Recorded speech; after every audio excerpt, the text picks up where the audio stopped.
ప్రేమ స్వరూపులారా, embodiments of love. నిత్యము మనము రాత్రులు గడుపుతున్నాము. We have been spending time day in and day out. ఎన్ని రాత్రులు గడిపినా వీటికి శివరాత్రి అని పేరు కాదు.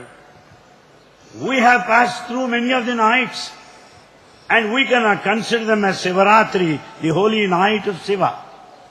ఈ శివరాత్రి దినము రాత్రి అంతా కూడాను శివనామమును స్మరించుతూ, శివనామమును శ్రవణం చేస్తూ, శివనామమును గుర్తించుతూ, శివతత్వమును వ్యక్తం చేస్తూ ఉంటాము. On this holy night of Sivaratri, what we do is we chant His matchless name and we recall the majesty and the grandeur of Lord Shiva and listen to the stories and leelas of Shiva. కనుక ఈ రాత్రి అంతే కూడాను శివనామంతో గడపడం చేత దీనికి శివరాత్రి అని పేరు. As the whole night is spent in singing His glory, this is called Sivaratri. ఏ రాత్రి నీవు దైవాన్ని చింతిస్తూ ఆ రాత్రి అంతా కూడాను Shivaratri. That night that you spend in constant contemplation of Lord Shiva is Sivaratri. Shiva అనగా కేవలం ప్రత్యేకమైనటువంటి ఒక అవతారం కాదు. Shiva is not specific avatar or advent. హరిహరుడు ఇద్దరు కూడాను శరీరధారులు కాదు. Both of them, Hari and Hara, they are beyond the physical frame. ఇది భౌతికమైన భావంతో భావిస్తున్నారు. We assume a specific form because of our own imagination. హరిహరులు ఇద్దరు కూడాను భావాతీతుడు. Hari, Hara are beyond our comprehension, understanding. Hari అనగా విష్ణువు, Hari is Lord Vishnu. హర అనగా శివుడు. Hara is Lord Shiva. Shiva విష్ణువులు రెండు కూడాను శరీరధారులు car. Shiva and Vishnu, both of them are beyond the physical frame, beyond the body. అనేక మంది భక్తులు అనేక శరీరధారులుగా ఉన్నటువంటి వారిని పూజిస్తూ అటు శరీరములను తాము కూడా దర్శించాలని ఆశిస్తూ ఉంటారు. Many of the devotees worship the formful aspect of the divinity and look forward and long for to have the vision and the manifestation of the divine incarnation. అయితే ఆ రూపములు ఎవరు వేసినవి? But those forms, whose making is it? సాక్షాత్ అవతరించినటువంటి కాదు. It is not the one that descended, the specific form. Ravi Varma pictures అవి. All the forms of our imagination are the making of Ravi Verma, the painter. వారు కూడాను కొన్ని శాస్త్రములు యందు ఉన్నటువంటి యొక్క రహస్యములను గుర్తులను గురించి వారు ఆ విధంగా రాస్తూ వచ్చారు. However, they have taken into cognizance certain of the narrations and the descriptions mentioned in the scriptures, and thus they gave the form. కానీ వారు రాసినటువంటి ఒక రూపములు వారి ఇమాజినేషన్లు. However, all the paintings are of their own making, imagination. అంతేకాని నిజముగా శివ విష్ణువులకు రూపములు లేవు. But truly speaking, Lord Shiva, Lord Vishnu, they are formless. వారు కేవలం అరూపదారులు. They are formless beyond the physical body. వారికి స్వరూపములు లేవు. They have no specific form. నిర్గుణం, నిరంజనం, సనాతనం, నికేతనం, నిత్య శుద్ధ బుద్ధ ముక్త Nirmala స్వరూపిణం. The divinity is attributeless, formless, immortal, nectarous, unpolluted and pure. ఇట్టి స్వరూపాన్ని వారు దాన్ని ఏదో ఒక భౌతికమైనటువంటి ఒక స్వరూపాలుగా భావించుకొని వారు చిత్తించు వచ్చారు. Such divinity has come into their imagination by way of limited form, and that is painted. వాటిని భక్తులు కూడాను అనుసరిస్తూ అదే రకంగా వారు కూడాను అట్టి చిత్రములను వారు దర్శించాలని కోరుతున్నారు. Likewise, devotees also go by this paintings, the imaginative picture of the divinity, and also look forward to have the manifestation of the painting they worship so long. భగవంతుడు ఏ పెయింటునకు ఏ యొక్క చిత్రమునకు స్వరూపుడు కాదు. God will never limit himself to any picture or any painting for that matter. రూపమే లేనటువంటి యొక్క భగవంతునికి ఏ చిత్రమును చిత్రించగలవు? When God is formless, what form can you assign him? అయితే ఎవరు ఏ భావముతో తలుచుకుంటుంటారో, ఏ భావంతో ఆశిస్తుంటారో అట్టి రూపమును ధరిస్తూ వస్తుంటారు. As is your feeling, the form of worship, God of His compassion manifests accordingly. అది అప్పటికప్పటికే మాత్రమే కానీ అది శాశ్వతం కాదు.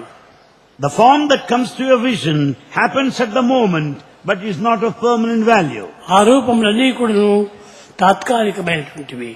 All the forms that you visualize are temporary. కనుక భగవంతుడి స్వరూపము ఎట్టి స్వరూపము లేదు. God has no specific form at all.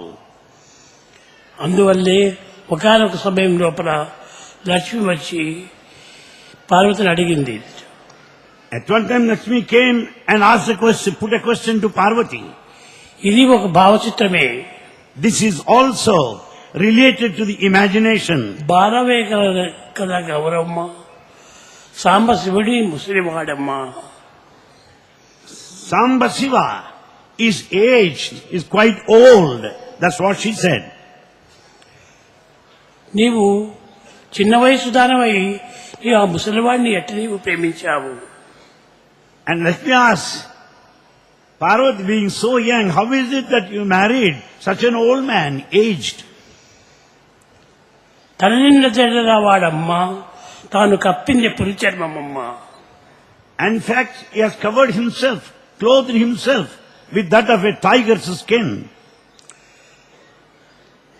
తన నిండా జడల వాడమ్మ, తాను కప్పింది పులిచర్మమ్మ. He has got matted hair above and wearing the skin of a tiger. చుట్టూ పాములు చుట్టుకున్నాయమ్మ. And there around his neck the snakes, countless అట్టి number. గుట్టు తెలియక నీవు ఎట్లా వరించితివి? Without knowing his form and all those things associated with him, how is it that you loved him? ఎద్దు వాహనం ఎక్కినాడు, ఏ ప్రొద్దు తిరుగుతున్నవాడు. He has got his chariot, the bull, and he moves about day in and day night. ఒక ఇల్లైనా లేదు. He has no permanent residence. ఎవరైనా వస్తే తలదాచుకోవడానికి కూడా జానడు కొంపలేదు. He has not even an inch of space to rest, to reside permanently. ఈ మాట వినగానే పార్వతి శివుణ్ణి పట్టుకుంది. Having heard all this, Parvati wanted to question Lord Shiva. శివుణ్ణి ప్రశ్నించింది. And she questioned Shiva. ఇల్లు వాకిలి లేదు, You don't have any permanent residence. కులము గోత్రము లేదు, You don't have any community or caste. అంతేకాకుండా నీవు నిండు మొగతనం లేకున్నవాడు. నిండు మొగతనం లేకున్నావు. You are not 100% man. అర్ధనారీశ్వరుడు నీవు. You are Ardhanarishwara. అట్టి Half man, నీవు half woman.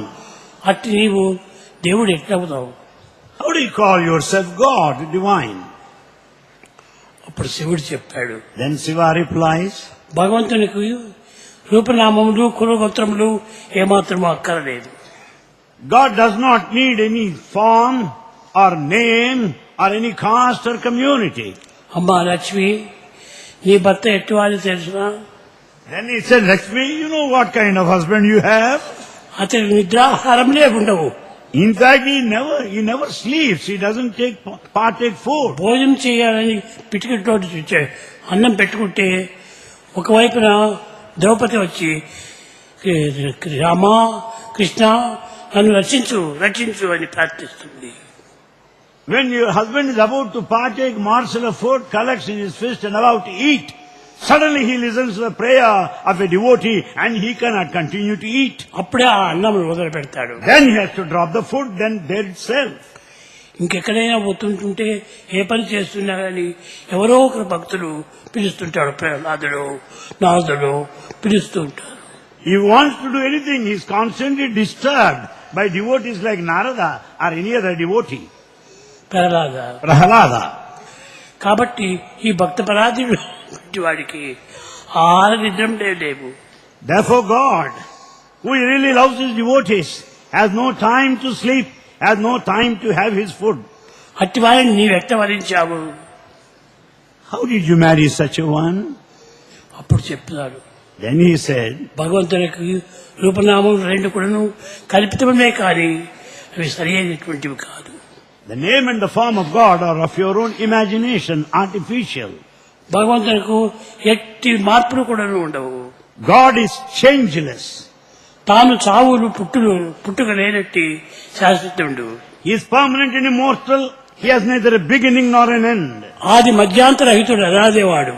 He has nothing like beginning, nor the middle, nor the end. He is quite ancient, eternal. అతను శాశ్వతమైనటువంటి ఆత్మస్వరూపుడే.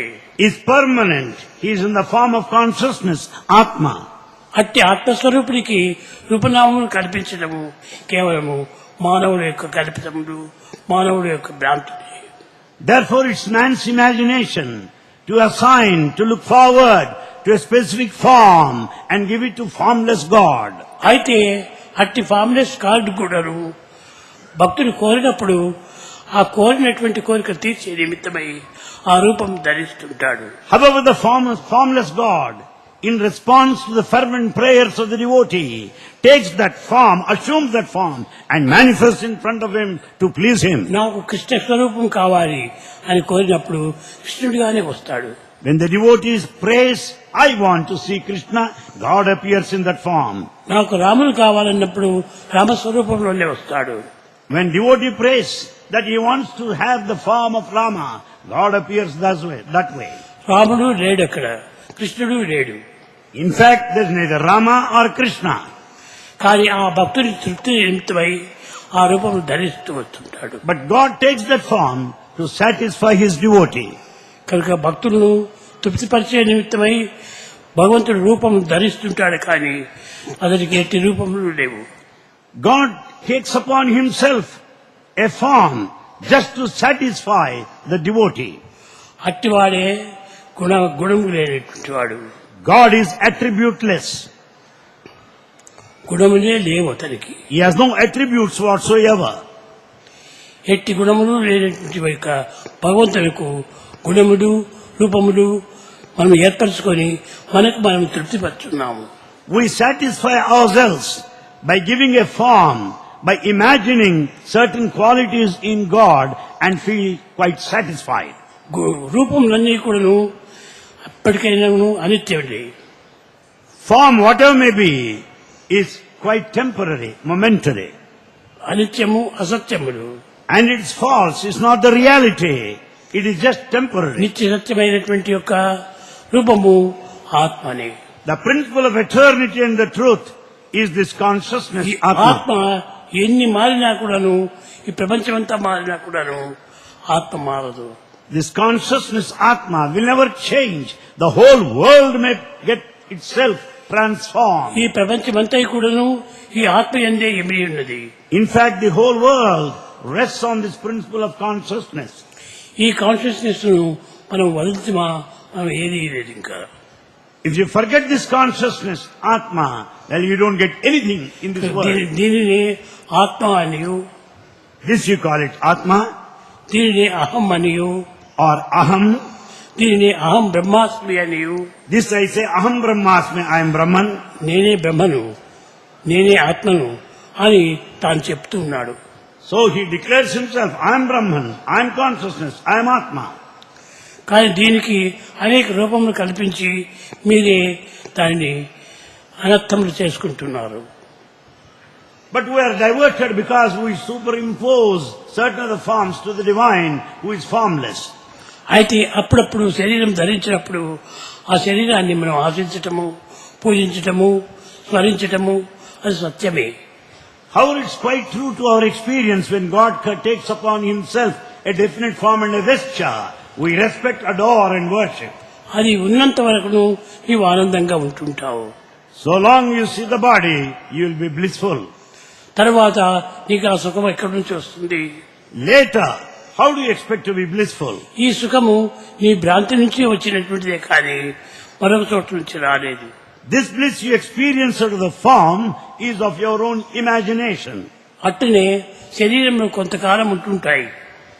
Bodies stay for certain period of time. తదుపరి అనేక రూపములు ధరిస్తూ ఉంటాయి. Later it goes on changing its forms. ఇప్పుడు ఈ శరీరం కూడా ఉన్నది. Here is body. ఈ శరీరంగా వచ్చినప్పుడు ఎన్నో మార్పులు చెందుతుంటాయి. Because of the body, the vesture, it goes on transforming, changing. ఇది ఇంకా కొంతకాలంలో ఈ శరీరం మీకు కనిపించకుండా పోవచ్చు. After some time, you may not see the body. కానీ మీరు అప్పుడు బాధపడటం సహజం కాదు. Then it should not be your nature to feel sad when you miss the body. తన స్వస్థానంలోకి తాను చేరుకున్నప్పుడు మీరు ఆనందించవలసిందే కానీ బాధపడకూడదు.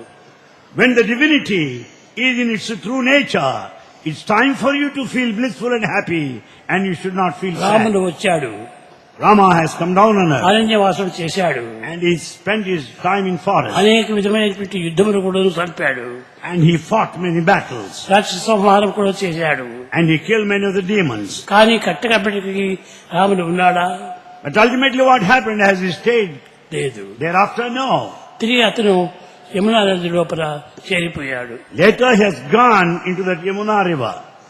కనుక శరీరమును ఎప్పటికైనా అశాశ్వతముడు, అసత్యముడే. Therefore body, whatever may be the period of time that it exists, it is quite temporary. దేహం కూరక తప్పదెప్పుడు దేహి దయామయుడు కరుణింపక దేహికి సావు పుట్టుకలు ఊహ నిబంధ బంధనలు ముద్రలు లేవు. The body is temporary, is bound to perish and fall, but the indweller is permanent, and the indweller has neither the bondage nor liberation.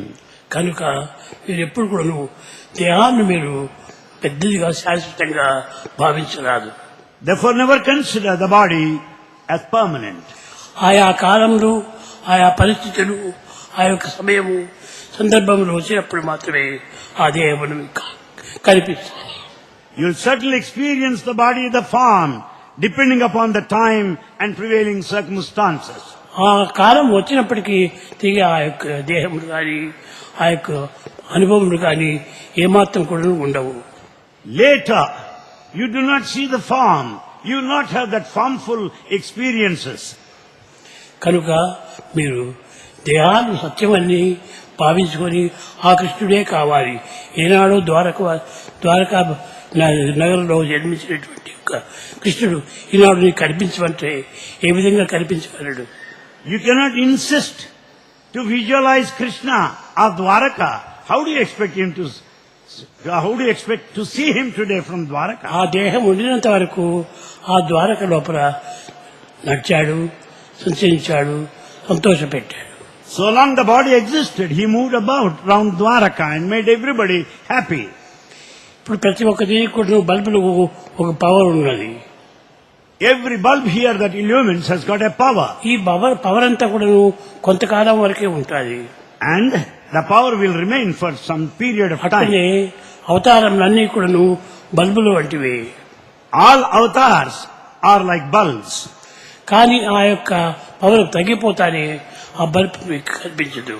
The moment the power is withdrawn, you don't see the bulb anymore. ఇతనే అవతారములన్నీ కూడాను అనేక రకములైనటువంటి అవతారములు ఎన్నో వచ్చినవి. Like that, we have experienced many of avatars before. దానిని మాత్రమే మీరు స్మరించుకొని దానిని మాత్రమే స్థిరం చేసుకొని దానినే మీరు ఆధారం చేసుకోండి. And you rely, you depend, you adore, you worship the same form of your choice and preference. అంతేకాని ఆ ఫామ్ ఎప్పుడు ఉండాలి కానీ మీరు ఆశించకూడదు. But you cannot expect the form to remain permanently. నీవు పుట్టినటువంటి బాలుడవు ఇప్పుడు ఎంతో పెద్దవాడైపోయినావు, కాలేజీ బాయ్ అయినావు. You were a boy at one time. Today, you are a college student. కానీ ఇది ఎంతకాలం వచ్చింది? కొంతకాలమే, తిరిగి మార్పు చెందుతుంది. How long this will last? Only for some time. Later it will change. నీకు మ్యారేజ్ అవుతానే నీకు కుమారుడు కలుగుతాడు. After you get married, you will have a son.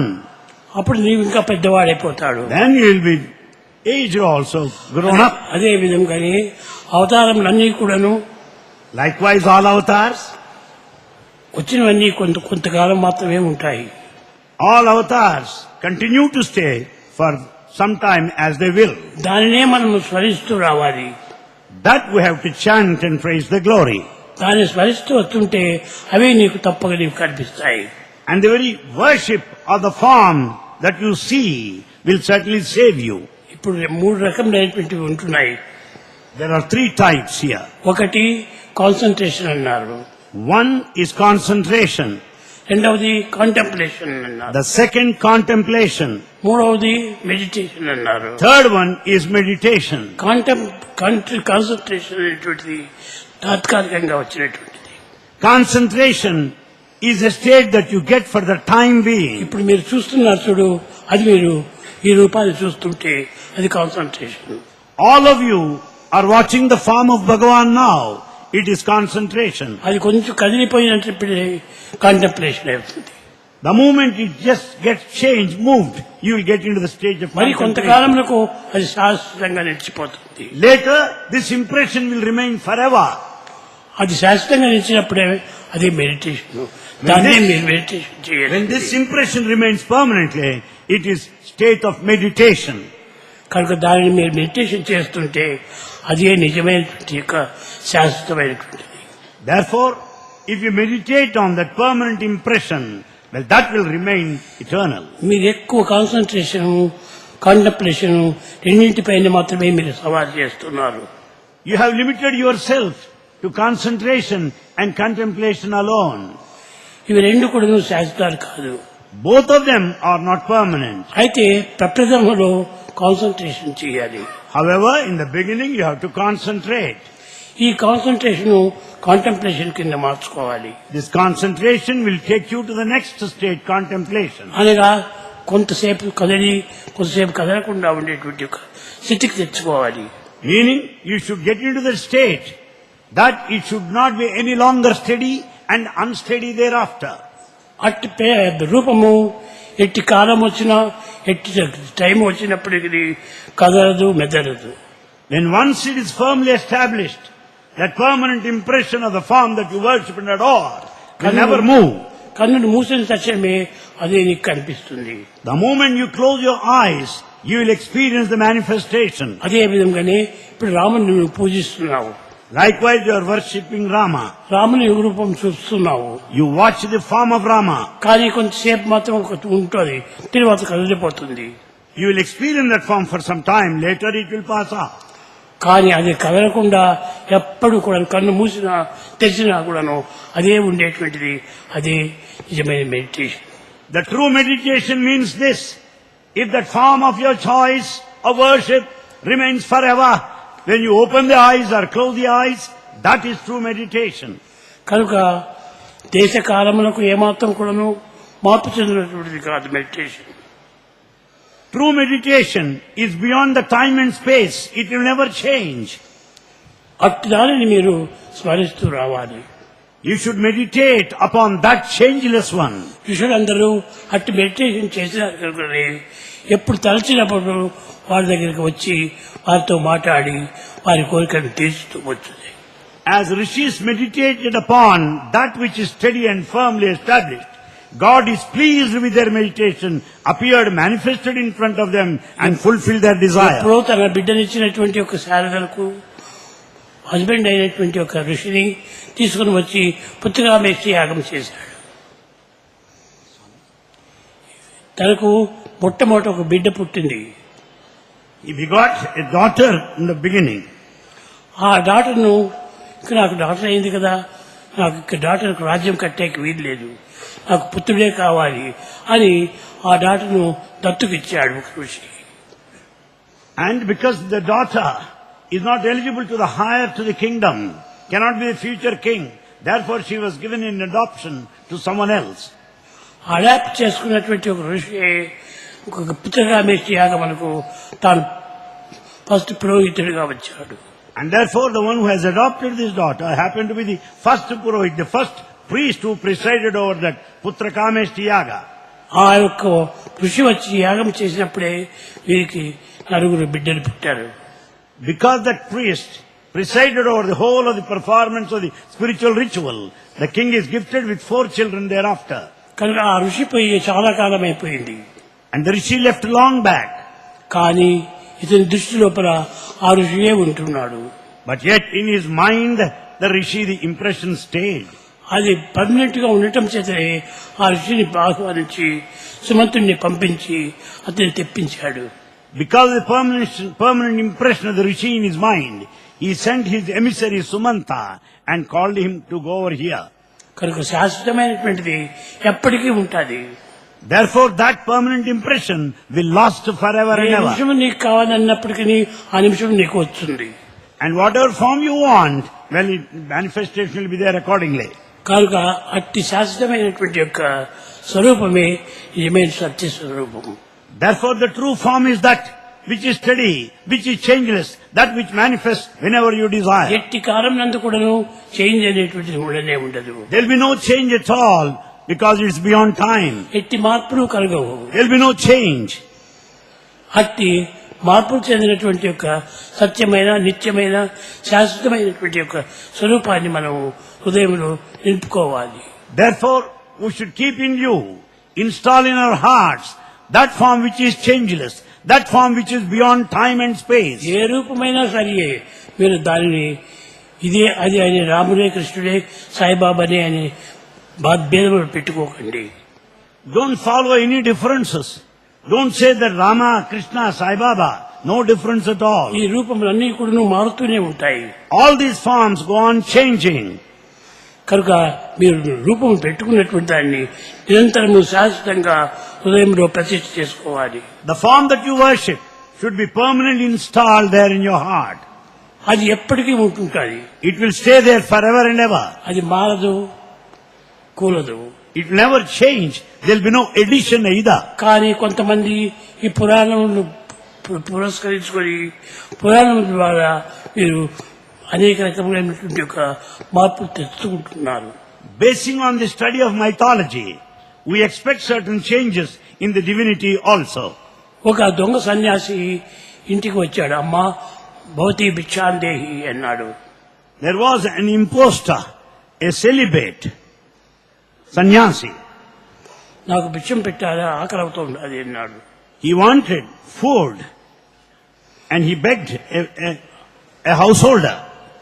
అప్పుడు ఆమె చెప్పింది, నాయన నువ్వు బిర్యానీ కావేరీ నదికి పోయి స్నానం చేసుకుని రాపో, నీకు భోజనం వడ్డించి పెట్టేస్తాను. And the mistress said, go over to Kaveri river, have bath and come here. అప్పుడు ఆయన చేసే చెప్పాడు, గోవిందేది సదా స్నానం అన్నాడు. And he said, Govindeti sadasnanam, why bath? I take that bath of his holy name all over, all the time. వీడెవడో సరైనటువంటి వాడు కాదని గుర్తించి Then she could understand that he is a cheat. అప్పుడు ఈమె వాపసు వచ్చి, నాయన గోవిందేది సదా భోజనం. And the mistress said, look here, Govindeti sada bhojanam, you'll have all the food of name of God always with you. కనుక మనము ఎట్టి భావములు తడుతాము అట్టి భావస్వరూపాన్ని మనకు బయటపడుతుంది. So as is the feeling, so will be your experience and the result. నిజంగా వారికి ఆకలి అయిపోతుంటే భోజనం చేసి అంటే స్నానం చేయాలి కదా. Really, if he is hungry, if he wants to have his food, he first have his bath and be ready. కానీ ఆఖరికి మాత్రం అన్నం కావాలి, స్నానం చేయడానికి సోంబేరి. But he is so lazy that he doesn't want to have bath, but he is prepared to have his food.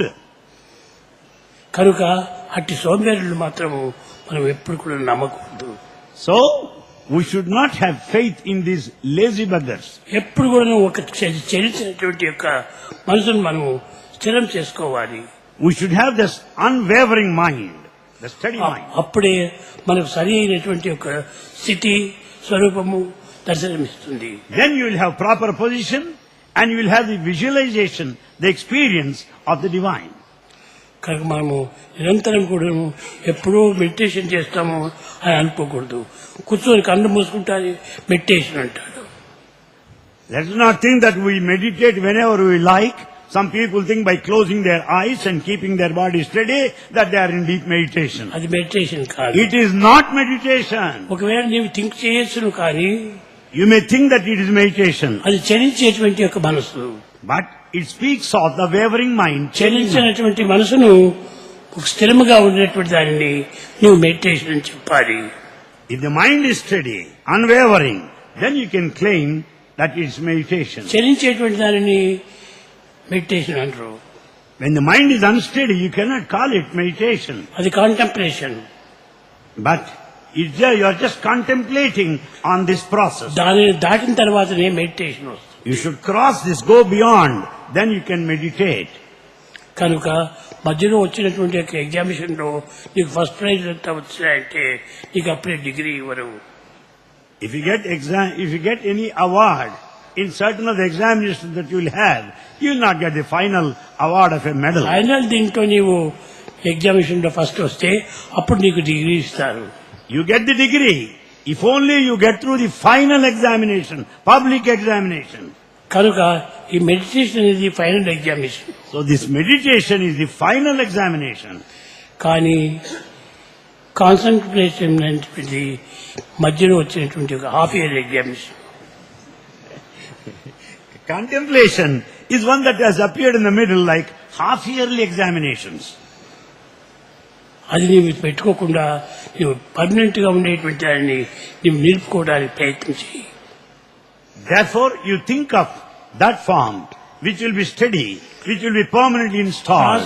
నేను first వచ్చినాను, first marks వచ్చినాయి అని చెప్పినంత మాత్రం ఎవరు నేను పాస్ చేయరు. Because you stood first in the class examinations, well, that doesn't mean that you passed the whole of the year. నువ్వు కాలేజీలో పోయి చదివి ఫైనల్ ఎగ్జామినేషన్ లో నీ ఫస్ట్ మార్క్స్ తెచ్చుకో, నీకు తప్పకి ఇస్తారు మార్క్స్.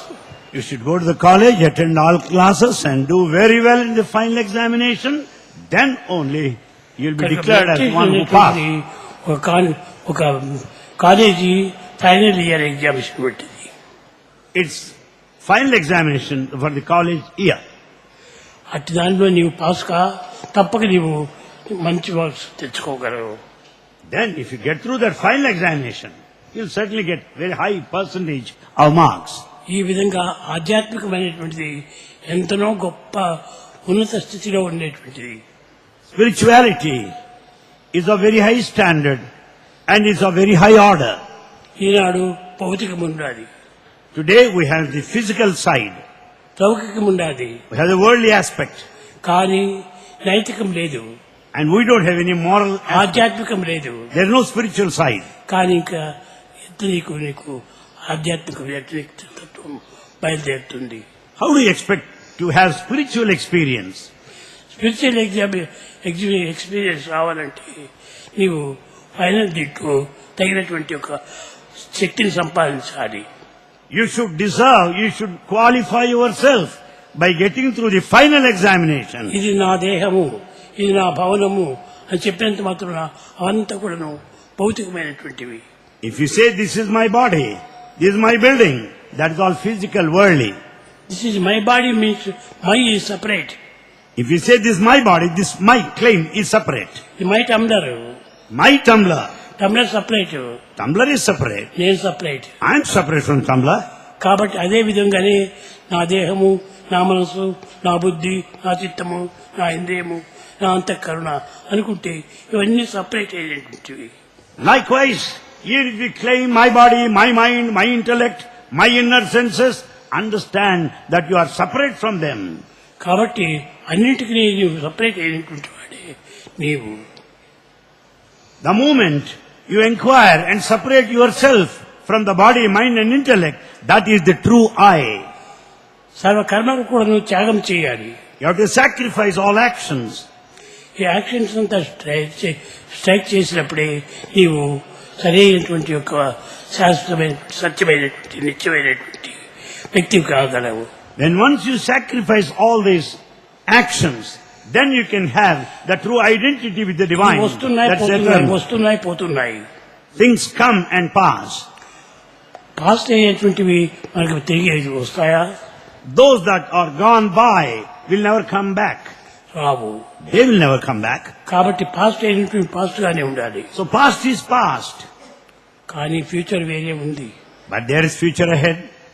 కానీ ప్రెజెంట్ కూడాను ప్రెజెంట్ కాదు. Even the present is not the present.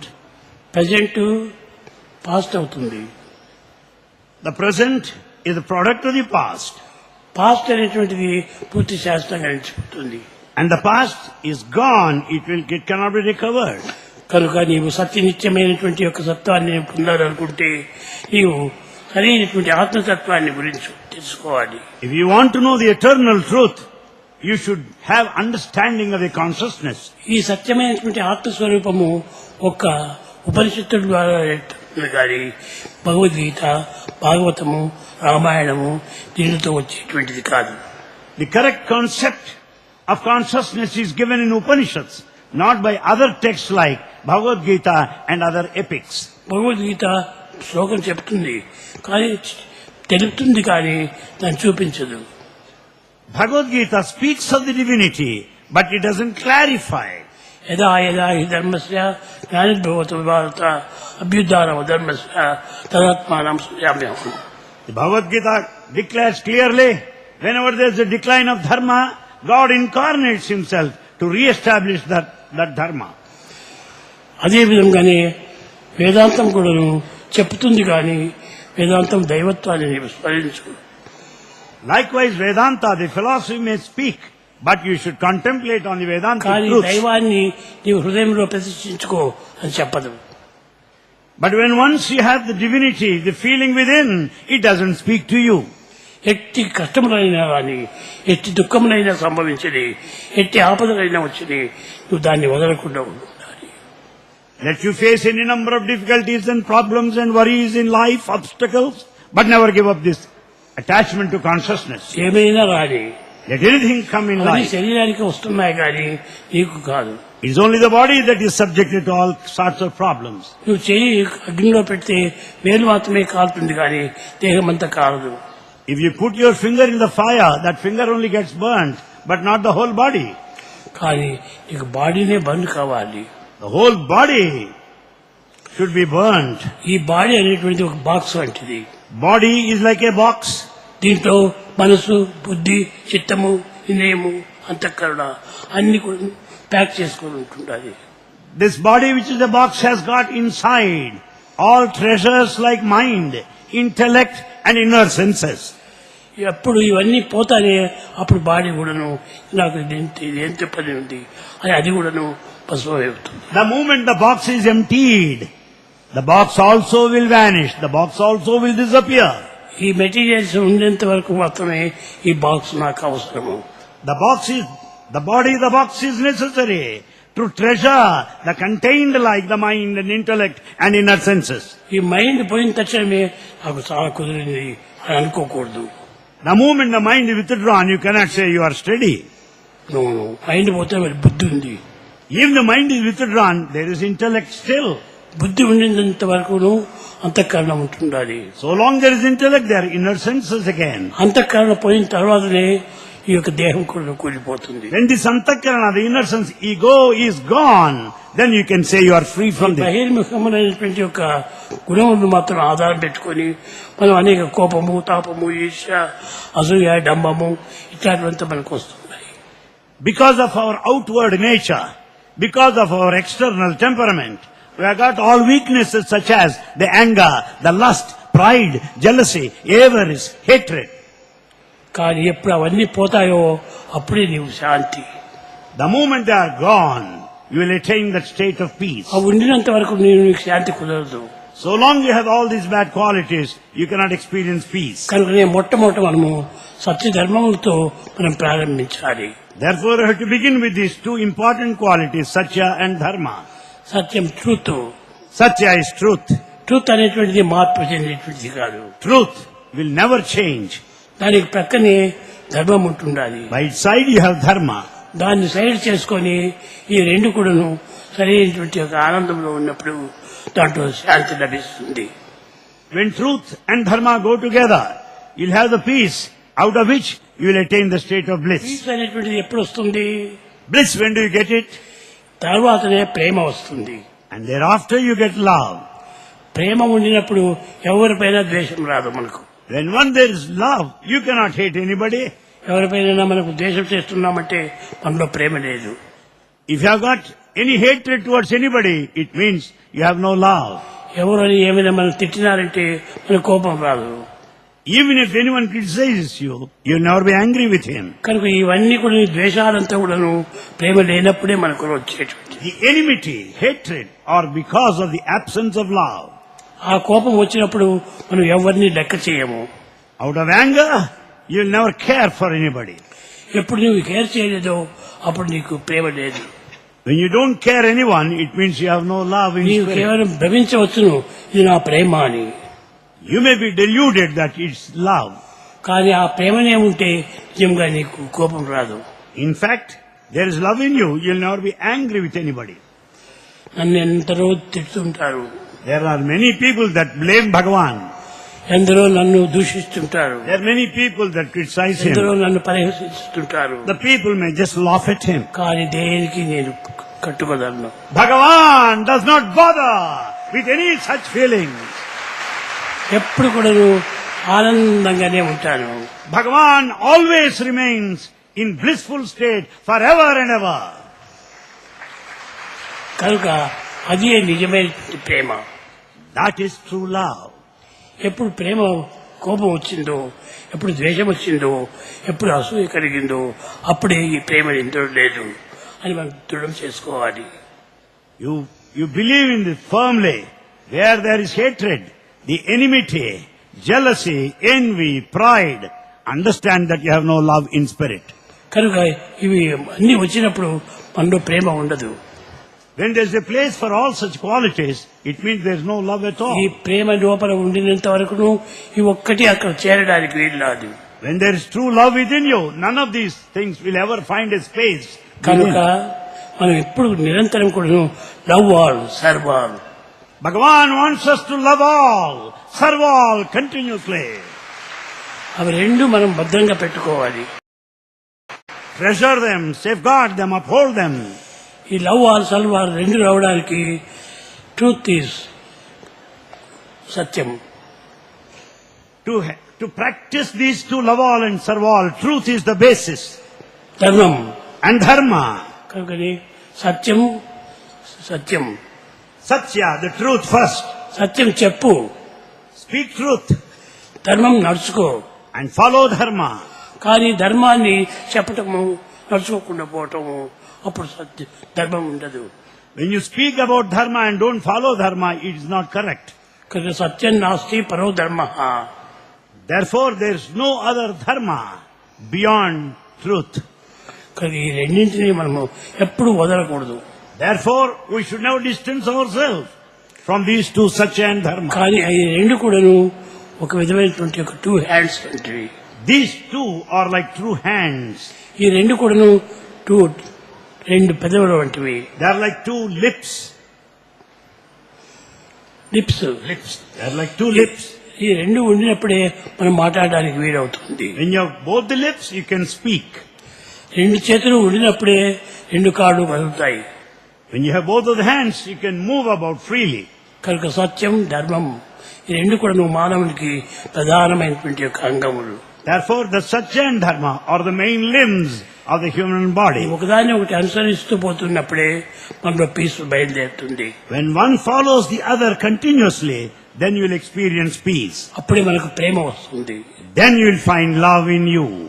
ఆ ప్రేమ వచ్చినప్పుడు ఎవరిని ద్వేషించవు. When once there is love, you will not hate anybody. ఎప్పుడు ఈ ధర్మం లేదో అప్పుడు ప్రేమ ఒకటి ఉంటుంది. Therefore, because the absence of dharma, there is no love there. కానీ ధర్మం లేనప్పుడు ప్రేమ ఒక్కటి మాత్రమే ఉంటుంది. And therefore we should go beyond and see that love is there. Prema once for all. లేనప్పుడు ధర్మం మాత్రం ఒకటే ఉంటుంది. Therefore, dharma remains all alone as one main principle. రెండు కూడా చేరాలి.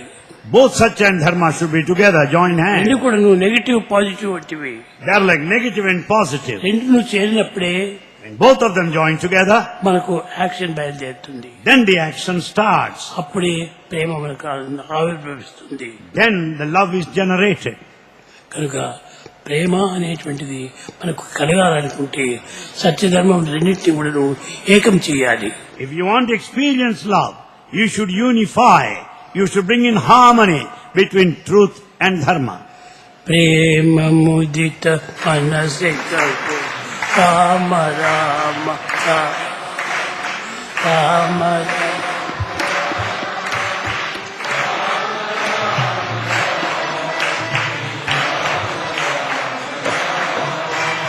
ప్రేమ ముదిత మనసే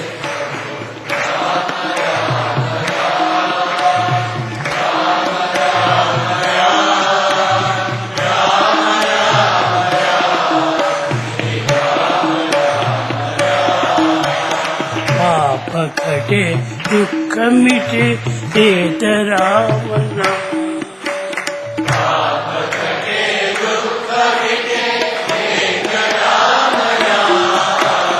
భవ సముద్ర సుఖదనావ ఏక రామన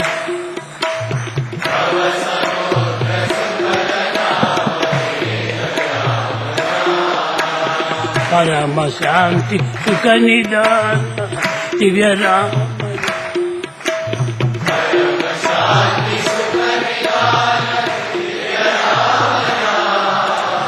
నిరాధార కో ఆధార ఏక రామన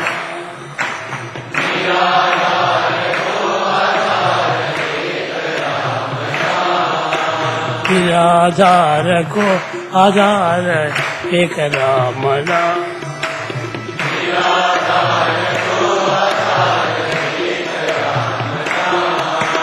Rama Rama Rama Rama Rama Rama Rama Rama Srirama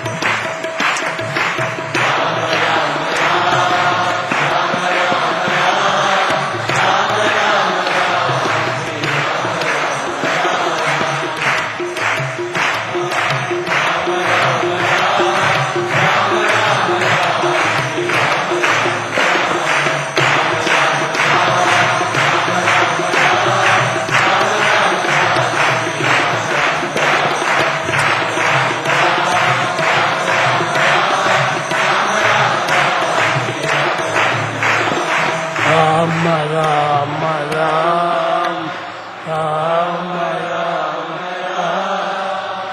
Rama Rama Srirama Rama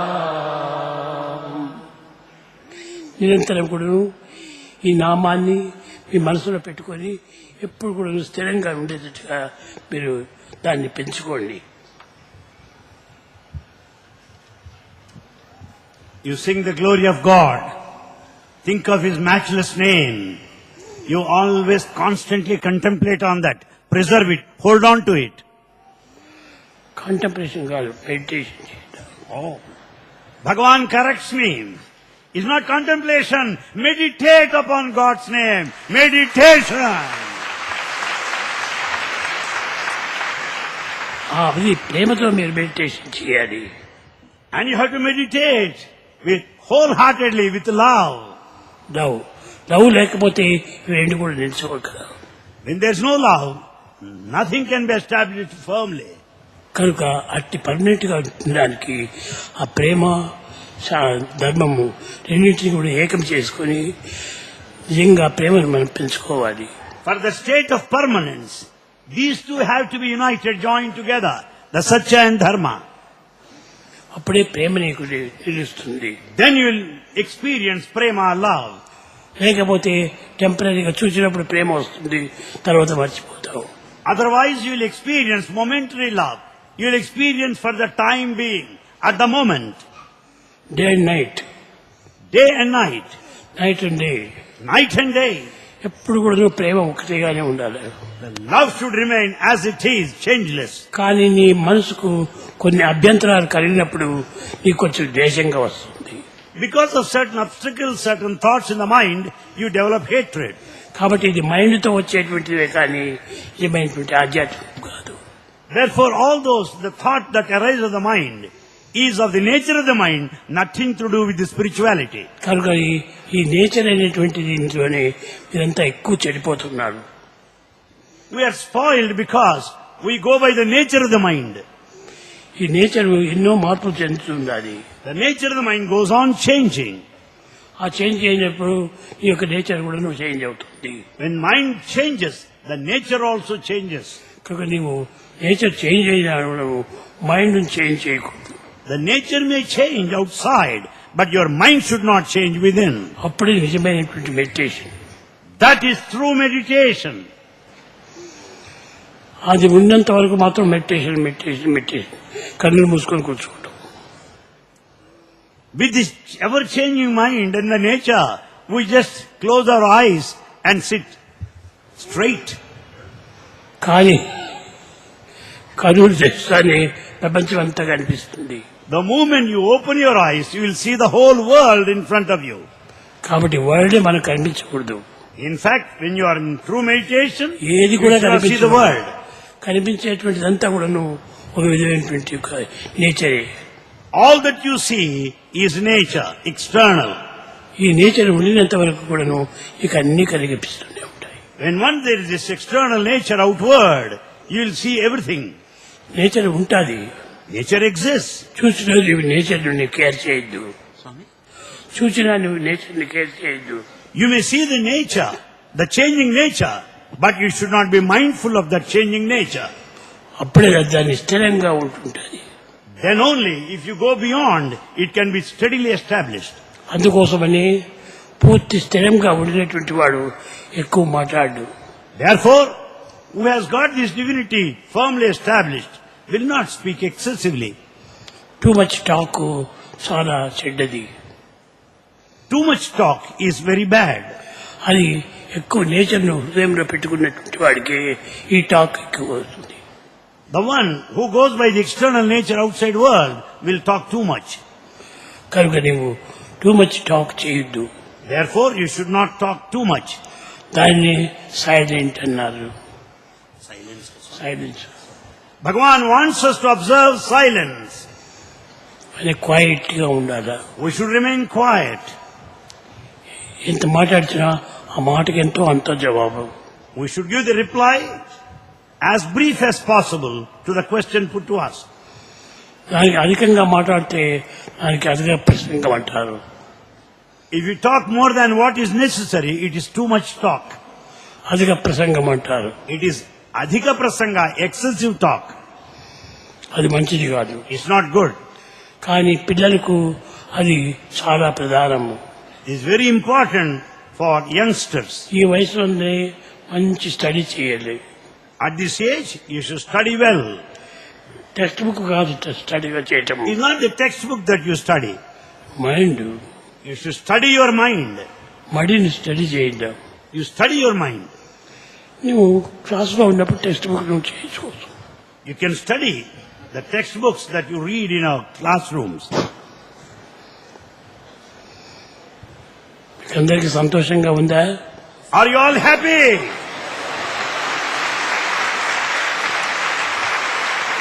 Be always happy, happy, happy.